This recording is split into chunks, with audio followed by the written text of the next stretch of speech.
खुद जाकर दुआ से माफी मांगाई। अच्छी बात है, अपनी गलती मानना और माफी मांगना ये बहुत बड़ी बात है, दिल हल्का हो जाता है। मैं उस लड़की को कैसे समझ नहीं पाई, मेरी समझ से बाहर है। कहीं उसने हम पर कोई जादू तो नहीं कर दिया? मेरी जबान तो बंद हो गई थी, हाथ पांव शल हो गए थे। नहीं, ऐसी कोई बात नहीं।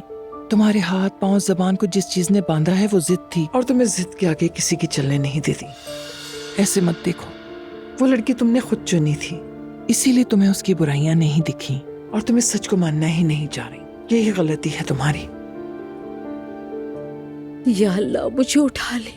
ऐसा मत कहो, अल्लाह को ये बात नागवार गुजरती है। जानती हो इंसान क्यों भटकता है?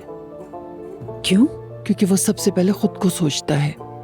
हम इंसान हैं, कमजोरियां हैं हम में, मगर हमारा रब माफ करने वाला है। इंशाअल्लाह, मगर क्या अल्लाह मुझे माफ करेगा ये नहीं पता मुझे। अल्लाह ताला तुम्हें भी माफ कर देगा। फिर तुम कौन होती हो? तुम भी इंसान हो, तुमसे भी तो गलती हो सकती है।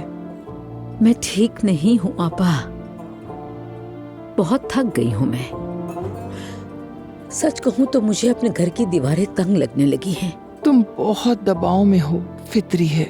मैं कुछ अरसा घर में आराम करना चाहती हूँ। आती जाती रहूंगी, कभी मिल भी लूंगी, लेकिन आप दिल पे मत लीजिएगा, मुझे माफ कर दें। ये क्या बात हुई मरियम? ये भी कोई माफी मांगने वाली बात है? तुमने तो वैसे भी ये रास्ता खोलकर बड़ा सवाब कमा लिया है। ठीक है, मैं कभी कभी आती रहूंगी आपा।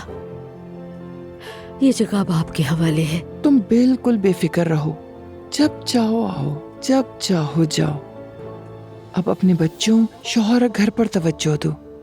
शुक्रिया आपा, अल्लाह आपको हमेशा खुश रखे। तुम्हें भी मरियम। आओ नैला, आ जाओ।